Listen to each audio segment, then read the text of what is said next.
தேமுதிக என்பது ஒரு இயக்கமானு கேட்கிறார். தேமுதிகவை ஏன் பின்னடைய செய்யணுங்கிற ஒரே டார்கெட் அவர் பேசுறாரு.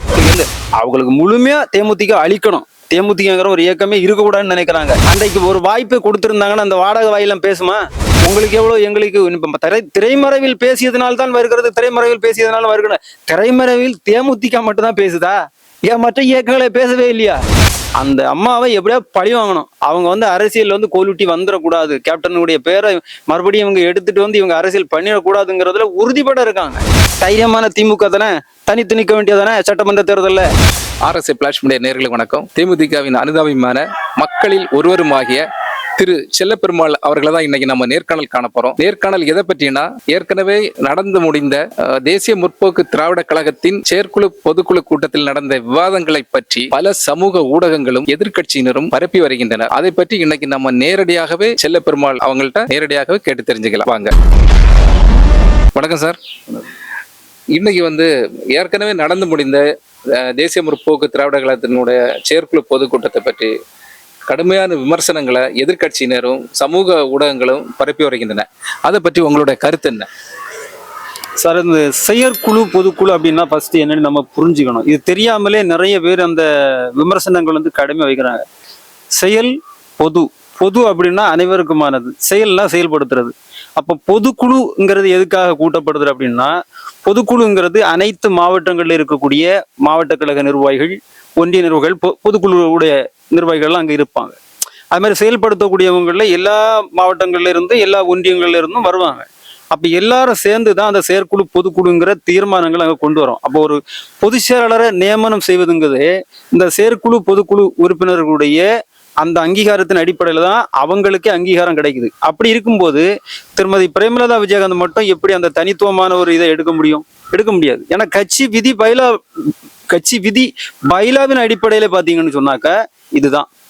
அதாவது கட்சி விதி பைலாவினுடைய பைலா என்ன சொல்லுது அப்படின்னா, செயற்குழு பொதுக்குழுல இருக்கக்கூடிய அந்த நிர்வாகிகளுடைய முழு அந்த ஒத்துழைப்பு இருந்தா மட்டும்தான் ஒருத்தரை நம்ம நிர்வாகியா, அதுவும் தலைமை பொறுப்பு வரக்கூடிய நிர்வாகியா நியமனம் செய்ய முடியும். அப்படி இருக்கும் பட்சத்துல எப்படி இவங்க மட்டும் தனிமையா ஒரு முடிவு எடுக்க முடியும்? இதுவே முதல்ல அபத்தமானது இல்லையா? அப்ப அந்த செயற்குழு பொதுக்குழுவுல தம்பி விஜயபிரபாகரன் அவர்களுக்கு இளைஞரணி செயலாளர் பொறுப்பு வழங்கியது தவறா சரியா என்று கூட நிறைய பேருக்கு தெரியல. அது மிகவும் சரியான ஒன்று. ஏன்னா ஏற்கனவே பொறுப்புல இருந்த நல்ல தம்பி அண்ணா அவர்களுக்கு அந்த பொறுப்பு அவராகவே விட்டு கொடுத்திருக்காரு. ஏன்னா தம்பி விஜயபிரபாகரன் அவர்கள் கேப்டனுக்கு அடுத்தபடியா மிகப்பெரிய ஒரு வளர்ச்சியை எட்டணும், இந்த தமிழ்நாடு முழுவதும் சுற்றுப்பிரயாணம் செய்யணும், மக்களிடத்துல ஒரு நல்பேர் வாங்கணும், மக்கள் கருத்தை அவர் உள்வாங்கணும், மக்களுடைய கருத்தை உள்வாங்கித்தான் அரசியல் செய்ய முடியுங்கிறதுக்காகத்தான் அந்த ஒரு முடிவை எடுத்திருக்காங்க. அப்படி இருக்கும்போது எப்படி இது தவறான முடிவுன்னு சொல்ல முடியும்? அது மட்டும் இல்லை, இன்னைக்கு கடுமையான விமர்சனங்களை வைக்கிறாங்க. நான் என்ன கேட்கிறேன், ஒரு திமுக கழகத்திலேயோ இல்ல ஒரு அனைத்து இந்திய அண்ணா திமுகவிலையோ இல்ல நாம் தமிழ்ல மற்ற இயக்கங்கள்லயோ இதே போன்று நடவடிக்கை தான் நடந்துகிட்டு இருக்கு. ஆனா அந்த இயக்கங்களை குறித்து மட்டும் ஏன் விமர்சனங்களை வைக்கல? அந்த இயக்கங்களுடைய நடக்கக்கூடிய பொதுக்குழு செயற்குழு குறித்து மட்டும் ஏன் தேமுதிக இது வரைக்கும் அவங்க எதுவுமே பேசினது இல்லையே? ஆனா இவங்களுக்கு மட்டும் ஏன் தேமுதிகங்கிறது மட்டும் ஏன் டார்கெட் பண்ணப்படுற ஒரு இயக்கமா இருக்குது?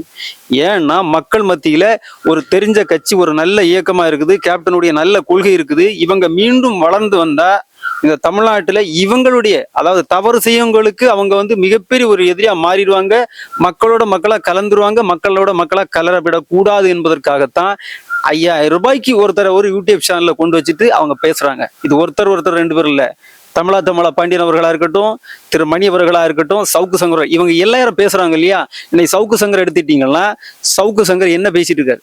இன்னைக்கு தேமுதிக பொறுத்தல 0.45 அப்படின்னு சொல்றாரு. நான் என்ன கேட்கிறேன், இதே சவுக்கு சங்கர் நாம் தமிழர் இயக்கம் தான் இனிமே இந்த வருங்காலத்துல முதலமைச்சரா வர முடியும், அவங்க தான் வர முடியும், அவங்க தான் அந்த ஆளுமே வர முடியும்னு சொன்ன இதே சவுக்கு சங்கர் இன்னைக்கு அதே நாம் தமிழர் எப்படி பேசிட்டு இருக்காரு? நாம் தமிழர் எப்படி பேசிட்டு இருக்காரு? ஏன் இன்னைக்கு திமுகவுக்கு ஆதரவு இல்லை, அதிமுக ஆதரவு ஏன் அந்த நிலைப்பாடு எடுக்கிறார்? தேமுதிகவை ஏன் பின்னடைய செய்யணுங்கிற ஒரே டார்கெட் அவர் பேசுறாரு. ஏன்னா அவருக்கு ஏதோ ஒரு வகையில தேமுதிகவை பிடிக்கல, தேமுதிகவில் இருக்கக்கூடிய தலைமையை பிடிக்கல, அதற்காக பேசுறாரே தவிர அரசியல் மாண்போடு அவர் இதுவரைக்கும் பேசினா பார்த்தல. அதே மாதிரி திரு மணி அவர்களும் அப்படித்தான். தேமுதிக என்பது ஒரு இயக்கமானு கேட்கிறாரு. எனக்கே பார்க்க காமெடியா இருக்கு, சிரிப்பா இருக்குது. ஏன்னா தேமுதிகங்கிறது மிகப்பெரிய ஒரு இயக்கம், அதை ஏன் அவர் இன்னும் ஒத்துக்கொள்ளலைங்க எனக்கு புரியல. அது ஒரு அந்த இயக்கத்தினுடைய தலைவர் ஒரு நடிகரா இருந்தார் ஒரே காரணத்துக்காக தான் இதை அவர் பேசுறாரு. நான் அவங்க என்ன கொள்கை இருக்குன்னு இன்னைக்கும் கேட்கிறார் திரு மணி அவர்கள். நான் திரு மணி அவர்களுக்கு கேட்கிறேன், தேமுதிகவினுடைய அடிப்படை கொள்கையே இந்த ஊழலை ஒழிக்கணும், தமிழ்நாட்டில் நடக்கக்கூடிய, தமிழ்நாடு மட்டும் இல்ல இந்திய அளவில் இருக்கக்கூடிய ஊழலை ஒழித்து இந்த மக்கள் நலம் பெறணுங்கிறது தான் தேமுதிக அடிப்படை கொள்கை. அது மட்டும் இல்ல, இன்னைக்கு தாய்மொழியாம் அன்னை மொழியாம் தமிழ் மொழியை கண்ணுக்குள்ள இருக்கக்கூடிய கருவிழி போல காப்போம். பிற மொழிகளும் கற்றுத்தேர்ந்தாலும் பல மாநிலங்கள்ல பல நாடுகள்ல சாதனை புரிய முடியும் ஒரே கொள்கை வைத்த ஒரு கேப்டன் மட்டும்தான். இன்னைக்கு அது திமுக இருக்கா, அதிமுக இருக்கா? அது மட்டும் இல்ல, இன்னைக்கு சிறுபான்மையினர் அணின்னு சொல்லி ஒண்ணு வைக்காத, தாழ்த்தப்பட்டவர் ஒடுக்கப்பட்டவர்னு ஒரு அணி வைக்காத ஒரு இயக்கம் இருக்குன்னா அன்னைக்கு தேமுதிக தான். ஏன்னா அவர் கேப்டன் சொன்னார், என் மக்களை பிரித்து கொள்காத, என் மக்களை பிரித்து பேசாதன்னு சொன்னார். ஆனா இவங்களை பிரித்து தானே பேசிட்டு இருக்காங்க. வாக்கு வங்கி அரசியலுக்காக இவங்க பிரித்து பேசிட்டு இருக்காங்க. அப்படி வாக்கு வங்கி அரசியலுக்காக பிரித்து பேசக்கூடிய இவங்க சொல்றத மக்கள் நம்ப முடியுமா? மக்கள்ல ஒருவரா இருக்க நான் எப்படி நம்ப முடியும்? அடிப்படை கொள்கை என்னன்னு தெரிஞ்சுக்கணும் இல்லையா? அது மட்டும் இல்ல, இன்னைக்கு தமிழ்நாட்டுல இருக்கக்கூடிய அனைத்து நதிகளையும் இணைக்க வேண்டும்னு சொன்னது தேமுதிக. இவங்க சொல்லுவாங்களா? திமுக சொல்லுமா இல்ல அதிமுக சொல்லுமா? ஏன்னா இணைச்சிட்டாதான் இவங்களுக்கு வரக்கூடிய கரப்ஷன் போயிடுமே. அப்புறம் இவங்க எப்படி இணைக்க விரும்புவாங்க? இன்னைக்கு கச்சத்தீவை தார வார்த்துட்டாங்க, எல்லா பிரச்சனைக்கும் அவங்களே உதாரணமா இருக்கிறாங்க. அப்ப எப்படி தேமுதிக மட்டும் ஏன் இவ்வளவு பெரிய அம்பு பாஞ்சுக்கிட்டு இருக்குது? எனக்கு இதுக்கு சரியான பதில் கிடைக்கணும். சொல்லுவாங்களா இவங்க? சொல்லிட்டு பார்ப்போம். அது சொன்னா அதுக்கு பதில் அளிக்க நான் தயாரா இருக்கிறேன். ஏன் சொல்றேன்னா, தேமுதிகங்கிறது முழு ஒரு கொள்கை வடிவம் பெற்ற ஒரு மாபெரும் இயக்கம். அந்த இயக்கத்தை எப்படியாவது உடைக்கணும், சிதற வைக்கணும் இவங்க நினைக்கிறாங்க. ஏன்னா கேப்டன் இன்னைக்கு இல்லை அப்படின்னா அந்நியாரை என்னெல்லாம் குறை சொல்லணுமோ அதெல்லாம் சொல்றாங்க. நான் என்ன கேட்கிறேன், 15 ஆண்டு காலத்துக்கு மேல இன்னைக்கு நம்முடைய கேப்டன் அவர்களை ஒரு குழந்தை மாதிரி பார்த்துக்கிட்டாங்க. அப்படி பார்த்தவங்க எப்படி இந்த இயக்கத்தை அழிக்கணும்னு நினைப்பாங்க? கேப்டன் சொன்னதே வேத வாக்குன்னு நினைச்சு இன்றைய வரைக்கும் நடந்துகிட்டு இருக்கக்கூடிய ஒரு பெண்மணி அவங்க எப்படி ஒரு தவறான ஒரு முடிவு எடுப்பாங்க? தொண்டர்களுடைய தோழர்களுடைய பொதுக்குழு செயற்குழு உறுப்பினர்களுடைய கருத்துக்கள் கேட்கப்பட்டு அதன் பிறகுதான் முடிவுகள் அறிவிக்கப்படுதே தவிர இவங்க சொல்ற மாதிரி எல்லாம் இல்லையே. இவங்க சொல்றது எல்லாமே அப்பட்டமான அபத்தமான பொய்யா தானே இருந்துகிட்டு இருக்கு. மக்கள் மத்தியில ஏன் இந்த மாதிரி ஒரு பொய் விதைகளை இவங்க விதைக்கிறாங்க அப்படின்னா, தேமுதிகங்கிற இயக்கம் இனி பலம் பெற்று விடக்கூடாது, இவங்களுக்கு வாக்கு வங்கி இல்லைங்கிறத தேஞ்சரக்காடு மாதிரி சொல்லணும்னு சொல்றாங்க இல்லையா? நான் கேட்கிறேன், தேமுதிகனுடைய வாக்கு வங்கி பலம் இவங்களுக்கு என்ன தெரியும்? 2011 வரைக்கும் இருந்த தேமுதிக வாக்கு வங்கி இன்னைக்கு கடைசியா 7.5 விழுக்காடு வாங்கியிருக்கோம் நம்ம சொல்றோம் சட்டமன்ற தேர்தலில் அனைத்து இந்த அதிமுக கூட்டணியில. ஆனா அதுக்கு முன்னாடி 2009 வாக்கு வங்கி என்பது 11.5 விழுக்காடு வாக்கு வாங்கியிருக்கோம் தனித்து நின்று. இன்றைக்கு நிறைய இயக்கம் கொக்கரித்துட்டு இருக்காங்கல்ல, நாங்க தனித்து நிக்கிறோம். இதே தனித்து என்பதை என்றைக்கே கேப்டன் சாதித்து காட்டி விட்டாரே. அப்ப ஒரு சட்டமன்றத்துக்கு போகணும், மக்கள் பிரச்சனையை அணுகணும், மக்களுக்காக ஒரு குரல் கொடுக்கணும், மக்கள் பிரச்சனைக்கு ஏதேனும் ஒரு நிதிகளை பெற்றுக் கொடுக்கணும்னா நீங்க ஒரு சட்டமன்ற உறுப்பினராகவோ இல்ல நாடாளுமன்ற உறுப்பினரோ இருந்தா மட்டும்தான் முடியும். அதற்கான முடிவுகளை தான் திருமதி பிரேமலதா விஜயகாந்த் அவங்க எடுத்துக்கிட்டு இருக்காங்க. ஆனா இது உங்களுக்கு பிடிக்கல. ஏன் பிடிக்கலன்னா, எப்படியாவது ஒரு 4 சீட்டு இல்ல ஒரு 5 சீட்டு ஒரு 10 சீட்டு ஒரு சட்டமன்ற தேர்தலில் ஒரு 20 சீட்டு எல்லாம் வாங்கிட்டா இவங்க மறுபடியும் ஆளாயிருவாங்களே, இவங்க ஆளாக கூடாது. இதுதான் அவங்களுடைய டார்கெட்டே தவிர தேமுதிகங்கிற இயக்கத்தை பற்றி அவங்களுக்கு முழுமையா தேமுதிக அழிக்கணும், தேமுதிகங்கிற ஒரு இயக்கமே இருக்கக்கூடாதுன்னு நினைக்கிறாங்க. இல்லைன்னா ஏன் இந்த மாதிரி ஒரு கடுமையான விமர்சனங்களை 5000 ரூபாய் கொடுத்துட்டு ஒரு தமிழா பாண்டியனோ ஒரு மணியோ இல்ல எத்தனையோ சகோதரர்களுக்கா சவுக்கு சங்கர் இவங்க எல்லாம் பேசுறாங்கன்னா, இவங்க எல்லாம் ஊடகங்களே கிடையாது, இவங்க எல்லாம் ஒரு யூடியூபர்களே கிடையாது. இவங்க எல்லாம் காசுக்காக அடிபணிகிற, காசுக்காக மற்றவங்களுக்காக பேசுகிற ஒரு வாடகை வாய் தானே தவிர இவங்க நேர்மையான அரசியலுக்குள்ள பேசுக்கு தகுதியற்ற நபர்கள். நேர்மையான அரசுக்குள்ள அந்த அரசியல் பேசணும்னா இன்னைக்கு செல்லப்பெருமாள்கிட்ட பேச சொல்லுங்க. நடுநிலையாளரா யார் வேணாலும் இருக்கட்டும், திரு ரவீந்திரன் துரைசாமி அவர்களே இருக்கட்டும். ஏன்னா ரவீந்திரன் துரைசாமி அவர்கள் இதுக்கு முன்னாடி கடுமையான விமர்சனங்களை தேமுதிக மீது கடுமையா வைத்தார். ஆனா இன்றைக்கு தேமுதிக குறித்து சரியாக புரிந்திருக்கார், அந்நியாரை குறித்து சரியா புரிந்திருக்கார். இன்னைக்கு சென்னையில கடற்கரையில் இருக்கக்கூடிய அந்த இடங்கள்ல ஒரு எம்ஜிஆர் சிலை இருக்குது, அம்மையார் ஜெயலலிதா அவருடைய சிலை, கருணாநிதி சிலை இருக்குது.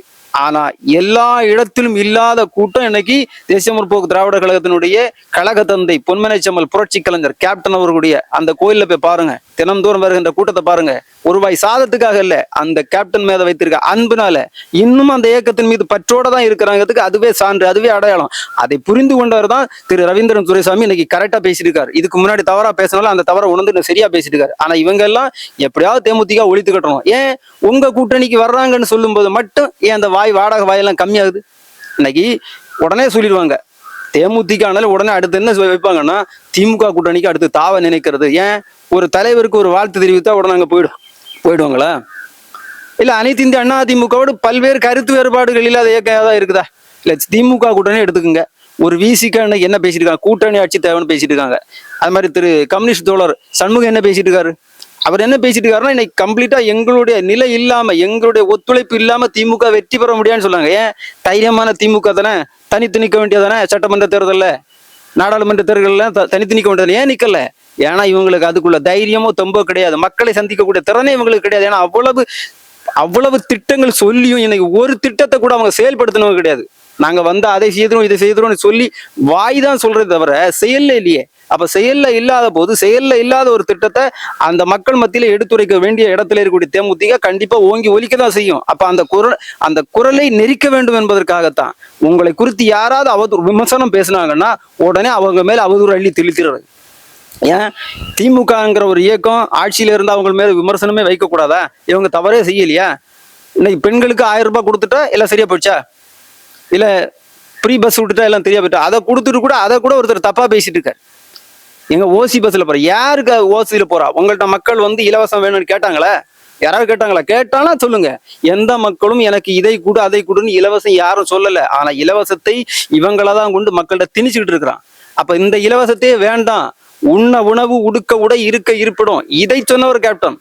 அடிப்படை கட்டமைப்பு பலப்படுத்தணும்னு சொன்னவர் கேப்டன். ஆனா நீங்க என்ன பண்ணிட்டு இருக்கீங்க? மக்களுக்கு எது தேவையில்லையோ அதை தான் கொண்டு திணிக்கிறீங்க.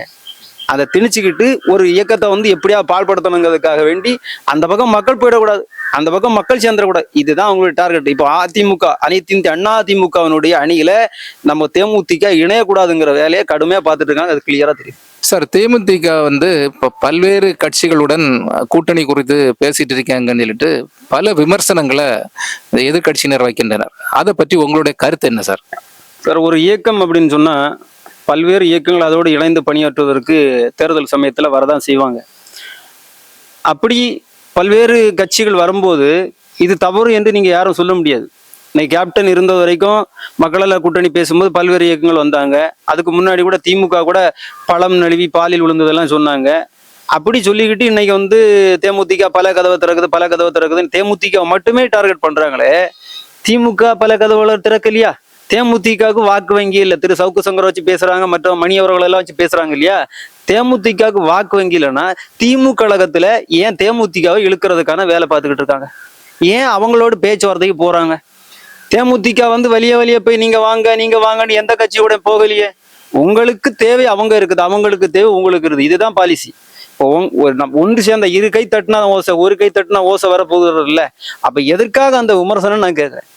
இதே ஒரு திமுகவோ, ஒரு அதிமுகவோ, ஒரு விசிகவோ, இல்ல மதிமுகவோ மற்ற இயக்கங்கள் பேசும்போது மட்டும் பல கதவுகளை திறந்து வைத்திருக்கிறார்கள், பெட்டி பெட்டியா பணம் வாங்குறாங்க, இதெல்லாம் பேசாம தேமுதிக பேசும்போது மட்டும் ஏன் அந்த டார்கெட் வருது? அதுதான் சொல்லணும் இல்லையா? இன்னைக்கு வந்து அந்த அம்மாவை எப்படியா பழி வாங்கணும். அவங்க வந்து அரசியல் வந்து கோலுட்டி வந்துடக்கூடாது, கேப்டனுடைய பேரை மறுபடியும் இவங்க எடுத்துட்டு வந்து இவங்க அரசியல் பண்ணிடக்கூடாதுங்கிறதுல உறுதிப்பட இருக்காங்க. அதுதானே தவிர இதுல வேற எதுவுமே இல்லையே. ஏன் தேமுதிகவுக்கு வாக்கு வங்கி சரிவு இருக்குது? தேமுதிகங்கிறது ஒரு சில்ல ஒரு புதருக்கு கூட, ஒரு புல்லுக்கு கூட ஆகாதுன்னு சொன்னவங்க தானே திரு தமிழா பாண்டியன். இந்த தமிழா பாண்டியன், மணி, சவுக்கு சங்கர், இன்னும் பல்வேறு பேர், சர்மிளா, இவங்க எல்லாம் யாரோட அனுதாபியா இருக்காங்க? திமுகவனோட அனுதாபியா இருக்காங்க. வெட்ட வெளிச்சமா தெரியுதே. அப்ப அப்படிப்பட்டவங்க எல்லாம் ஏன் தேமுதிக வந்துட்டு இது பண்ணி ஒரு கத்தியை வீசணும்? தயவு கூர்ந்து நீங்க புரிந்து கொள்ளணும். எல்லா இயக்கங்களுமே அவங்களுக்கான வேலைகளை பார்த்துக்கிட்டு தான் இருக்காங்க. தேர்தல் வேலையை பார்க்கும்போது கண்டிப்பா ஒரு இயக்கத்தோடு சேர்ந்து பணியாற்றினா நல்லா இருக்குன்னு இன்னொரு இயக்கம் நினைக்கிறதும், அதுக்காக அழைப்பு விடுறதும், அதுக்காக பேச்சுவார்த்தை நடத்துவதும் ஒன்றும் தவறு கிடையாது. இது என்ன கொலை குற்றமா? சரி, ஒருவேளை இவர்கள் எல்லாம் சொல்றது சரிங்கிறது மாதிரி இன்னைக்கு மற்ற மீடியாக்களோ நண்பர்களோ பேசுறது சரின்னு சொல்றாங்கன்னா, நான் பகிரங்கமா சவால் விடுறேன். பத்திரிகை ஊடக நண்பர்களிடத்துல, அதாவது இன்னைக்கு புதிய தலைமுறையில இருந்து பல தொலைக்காட்சிகள் இருக்குது, அத்தனை தொலைக்காட்சிகள் இருக்கக்கூடிய எல்லா பத்திரிகைகளையும் வைத்துக்கொண்டு இன்னைக்கு தமிழ்நாட்டில் இருக்கக்கூடிய ஒட்டுமொத்த இயக்கமும் யார் யாரோடு கூட்டணி பேச வேண்டும் என்பது நீங்க அந்த இடத்துல பொது இடத்துல முடிவு பண்ணுங்க. உங்களுக்கு எவ்வளவு, எங்களுக்கு திரைமறைவில் பேசியதுனால்தான் வருகிறது, திரைமறைவில் பேசியதுனால வருகிறது. திரைமறைவில் தேமுதிக மட்டும்தான் பேசுதா? ஏன் மற்ற இயக்கங்களை பேசவே இல்லையா? அது வந்து மிகப்பெரிய தவறு. ஏன்னா தேமுதிக டார்கெட் செய்யப்படுற ஒரு கட்சியா இருக்குது. திரைமறைவில் பேசினாதான் அது வார்த்தை, வெட்ட வெளிச்சமா பேசினா எல்லாமே தெரிஞ்சிடும் இல்லையா? அதனாலதான் மறைமுகமா தான் அரசியல் பண்ணுவாங்க. அரசியல்ங்கிறது நேர்வழியில எங்க நடக்குது? அந்த நேர்மையான அரசியலுக்கு தேமுதிக தயாராக இருக்கிறது. அப்படிப்பட்ட இயக்கம் தயாராக இருக்கும்போது பொது வழியில் வாங்க, ஒரு பொது மேடையில் வந்து எல்லாரும் சேர்ந்து பேசுவோம். யார் யாரோட கூட்டணி இயக்கம், உங்களுடைய கொள்கை என்ன, என்னுடைய கொள்கை என்ன, விவாதிப்போம். உங்களுக்கு சீட் எவ்வளவு, என்னுடைய சீட், என்னுடைய கெப்பாசிட்டி என்ன, எனக்கு கெப்பாசிட்டி நீ இவ்வளவு சீட்டு கொடு, பேசு. ஏன் பேச வர மாட்டாங்கிறாங்க? இது எல்லாமே மிகப்பெரிய ஒரு சூழ்ச்சி, மாய பிம்பம். இந்த மாய பிம்பத்தை வந்து ஒரு அனைத்து இந்திய அண்ணா திமுகவோ, ஒரு திமுகவோடு இன்னைக்கு தேமுதிக இணைய போகிறது என்று சொன்னால் அனைத்து இந்திய அண்ணா திமுக அதற்கான வேலையை பார்க்கும். அனைத்து இந்திய அண்ணா திமுகவோடு தேமுதிக இணை போகிறது என்று சொன்னால் கண்டிப்பா திமுக அதுக்கான வேலை பார்க்கும். இதுதான் இருதுருவ அரசியல் மட்டுமே இந்த தமிழ்நாட்டுல இருக்க வேண்டும் என்ற கேவலமான எண்ணம் தான். ஏன் மற்றவர்களுக்கெல்லாம் அந்த தகுதியே கிடையாதா? தேமுதிக மூன்றாவது அணி அமைத்து மக்கள் நல கூட்டணியோடு பயணிக்கும் போது இந்த மக்கள் வாக்களித்திருந்தால், தொங்கு சட்டசபை அமைந்திருந்தால் அந்த கேள்வி கேட்கலாமா? அன்றைக்கு ஒரு வாய்ப்பு கொடுத்திருந்தாங்கன்னா அந்த வாடகை வாயிலாம் பேசுமா?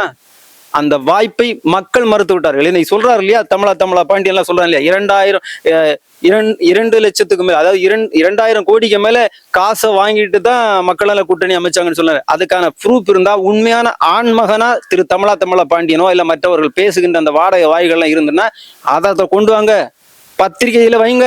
அப்போ அதே போல திமுக யாரோடு எவ்வளவு கூட்டணி பேசுது, எத்தனை ரூபாய்க்கு பேசுறான் சொல்லுங்க பாப்போம். இல்ல அதிமுக எத்தனை இயக்கங்களோட பேசும்போது எத்தனை ரூபாய்க்காக பேசுறான் சொல்லுங்க பார்ப்போம். சொல்ல மாட்டாங்க. அப்ப எல்லாருக்கும் இருக்குல்ல, அப்ப தேமுதிக மட்டும் ஏன் டார்கெட் பண்ணக்கூடிய கட்சியா இருக்கு? ஏன்னா அது நேர்மையா இருக்கு, சுத்தமா இருக்கு. சுத்தமா, அதை காய்த்த மரத்தில் தான் கல்லடிப்படும் சொல்லுவாங்க இல்லையா?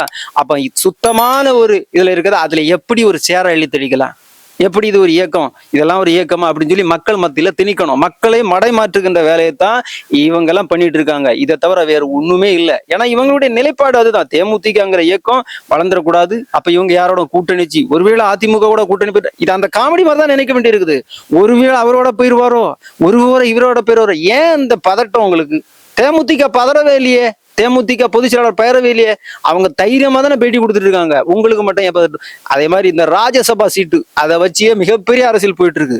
நான் என்ன கேட்கிறேன், அரசியல்ல வாக்கு நாணயம் என்பது மிக சுத்தமான ஒரு வார்த்தையா இருக்கணும். இன்னைக்கு திரு எடப்பாடி கே பழனிசாமி அவர்கள் ராஜ்யசபா சீட்டு கொடுப்பதாக வாக்குறுதி அளித்து அவர் கையெழுத்தும் போட்டாருன்னு அந்நியாரே சொல்லிட்டாங்க. நான் என்ன கேட்கிறேன், என்றைக்கு அவர் வாயால் அந்த வார்த்தையை சொல்ல வச்சிங்களோ அடுத்த நிமிஷமே தேமுதிகவுக்கு ராஜ்யசபா சீட் நாங்க கொடுக்குறோம், இந்த வேட்பாளர் நீங்க அறிவிங்கன்னு சொல்லுங்க பார்ப்போம். அந்த நேர்மையான அரசியலுக்கு இன்னைக்கு ஒரு அதிமுக வருமா, இல்ல திமுக தான் வருமா? வரமாட்டாங்க. ஏன்னா இவங்க எல்லாம் மக்களுக்கு பின்னாடி நின்று குத்தக்கூடியவங்க. அந்த தேமுதிக மக்கள் முன்னாடி நின்று வேலை பார்க்கறவங்க. அப்ப முன்னாடி நின்று வேலை பார்க்கறவங்களுக்கும் பின்னாடி நின்று குத்துறவங்களுக்கு வித்தியாசம் இருக்கு இல்லையா? பின்னாடி நின்று குத்துறவங்க தான் இன்னைக்கு மக்களை ஏமாத்திட்டு இருக்கிறான். ஏன் இன்னைக்கு தமிழ்நாட்டில் இருக்கக்கூடிய விலைவாசி உயரமா இருக்கட்டும், கரண்ட் பில் இருந்து எல்லாமே விலையேற்றம் தான். அது மாதிரி இன்னைக்கு சரியான சட்டம் ஒழுங்கு இருக்கிறதா? எதுவுமே கிடையாது. சரியான சாலைகள் இருக்கிறதா? ஆறுகள், ஏரிகள், குளங்கள் தூர்வாரப்பட்டு இன்னைக்கு மிகுந்த செழிப்போடு இந்த தமிழ்நாடு இருக்கிறதா? கிடையாது. விவசாயம் செழித்து இருக்கிறதா? கிடையாது. எதுவுமே கிடையாது. சரி, ஓகே, இவர் சொல்ற மாதிரி நாங்கள் நல்ல ஒரு அருமையான ஆட்சி, விடியல் ஆட்சி, நாங்க தமிழ்நாடே விடிஞ்சிருச்சுன்னு இவர் சொல்றாரு இல்லையா? அந்த விடியல் ஆட்சிக்கான ஆதாரத்தை இவர் வெளியே விடணும். எப்படி வெளியிடணும்னா, அனைத்து துறையிலும் தமிழ்நாட்டில் இருக்கக்கூடிய, எனக்கு தெரிந்து 32 துறை இருக்குன்னு நினைக்கிறேன். அந்த 32 துறை ரீதியாக இருக்கக்கூடிய அனைத்து நிதி திட்டங்களும் எந்த துறைக்கு எந்த நிதி போயிருக்குங்கிறத வெளிப்படை தன்மையோடு வெள்ளை அறிக்கை விடுக்கு திரு மு.க. ஸ்டாலின் அவர்கள் தயாரா இருப்பாரா?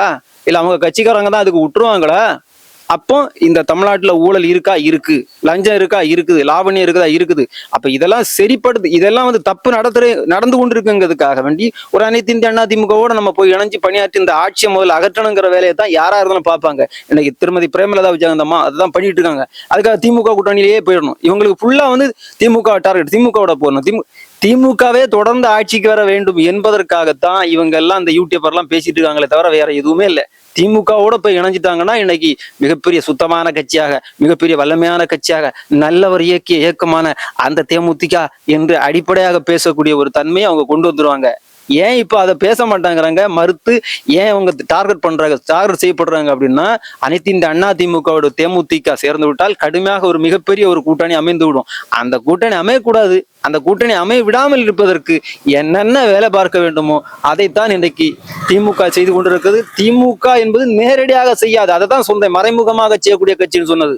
ஏன்னா திமுக என்பது நேரடியாக அவங்களுக்கு மோதறக்குள்ள திராணியோ தெம்போ தைரியமோ கிடையாது. அதனால பத்திரிகைங்கிற ஒரு 4 பேரை வச்சு விடுவாங்க. இதே மாதிரிதான் கேப்டனை ஒழித்தாங்க. இன்றைக்கு நல்லவர் என்று சொல்லுகின்ற இந்த இயக்கங்கள் எல்லாம் அன்றைக்கு கேப்டனை எந்த மாதிரி புழுதி வாரி தூற்றி எறிஞ்சாங்கன்னு உங்களுக்கே தெரியும். கேப்டன் குடிகாரரு, அவர் அரசியல் தெரியாது, அரசியல் கோமாளி, கொள்கை இல்லாதவர். இன்னைக்கு சொன்னவங்க எல்லாம் நல்லவங்கன்னு இன்னைக்கு பேட்டி கொடுத்துட்டு இருக்காங்களே. ஏன் இதே அவர் நல்லா இருக்கும்போது ஏன் சொல்லல? ஏன்னா நல்லா இருக்கும்போது சொன்னா அந்த இயக்கம் வளர்ந்துடும் இல்லையா? அந்த இயக்கத்தை மக்கள் நம்பிடுவாங்க இல்லையா? அப்ப நமக்கான வாக்கு வங்கி போயிடும் இல்லையா? அப்ப அந்த வாக்கு வங்கி போகாம இருக்கிறதுக்கு என்னென்ன வேலைகளோ அதை தான் அன்னைக்கு பண்ணாங்க. அதையே தான் இன்னைக்கு திருப்பி பண்ணிட்டு இருக்காங்க. அது மட்டும் இல்லை, இன்னைக்கு செயற்குழு பொதுக்குழுவிலே பாத்தீங்கன்னா இந்த விஷயங்களை பற்றி நிறைய பேசுறாங்க இல்லையா?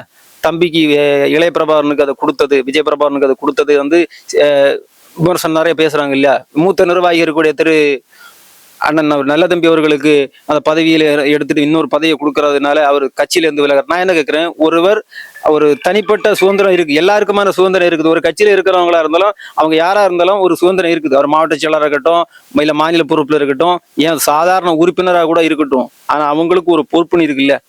அப்போ அவங்களுக்கு பணிச்சுமை காரணமா இல்ல எனக்கு முடியாதுன்னு சொன்னா முடியாதுதான். இல்ல எனக்கு பொறுப்பு வழங்கினா எல்லாருக்கும் பொறுப்பு வழங்கிட்டா அப்ப எல்லாரும் தலைமை கழகத்துல பொறுப்பா இருந்தா கட்சிக்கு வேலை பார்க்கறது யாரு? அடித்தட்டு தொண்டனா வேலை பார்க்கறது யாருன்னு கேட்கறேன். எல்லாரும் பொறுப்புக்கு போயிடுச்சு.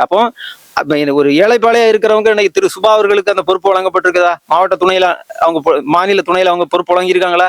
அப்ப ஏன் அதுக்கு விமர்சனம் வருது? அதை மட்டும் ஏன் சொல்ல மாட்டேங்கிறாங்க? அதாவது தாழ்த்தப்பட்டவருடைய அந்த இடத்தில் இருந்து இன்றைக்கு திரு சுபா அவர்களுக்கு அந்த பொறுப்பை வழங்கி இருக்கிறது தேமுதிகங்கிறது மட்டும் ஏன் பேச மாட்டேங்கிறாங்க? ஆனா நல்ல தம்பி அண்ணனை கொடுக்காதோன்னு அது எப்படி பேசுறாங்க? நல்ல தம்பி அண்ணனே அதை மறுத்து பேட்டி கொடுத்திருக்காரு. அதுக்கப்புறமா அந்த வாடகை வாய் சும்மா இருக்காதா? அதே மாதிரி ஒரு வார்த்தை பிறழல்ல அரசியல்ல நான் தான் முதலாக பேண்ட் ஷர்ட் போட்டேன் அப்படிங்கிறத தம்பி விஜயபிரபாரன் சொல்லிட்டாராம். அது குறித்து இன்னைக்கு திரு சவுக்கு சங்கர் விவாதம் பண்றாரு இல்லையா, நிறைய விமர்சனங்களை வைக்கிறாரு இல்லையா? அதே விமர்சனத்தை இன்றைக்கு இருக்கக்கூடிய திமுக மீது முதல்ல வைச்சார். இப்ப வைக்க முடியுதா?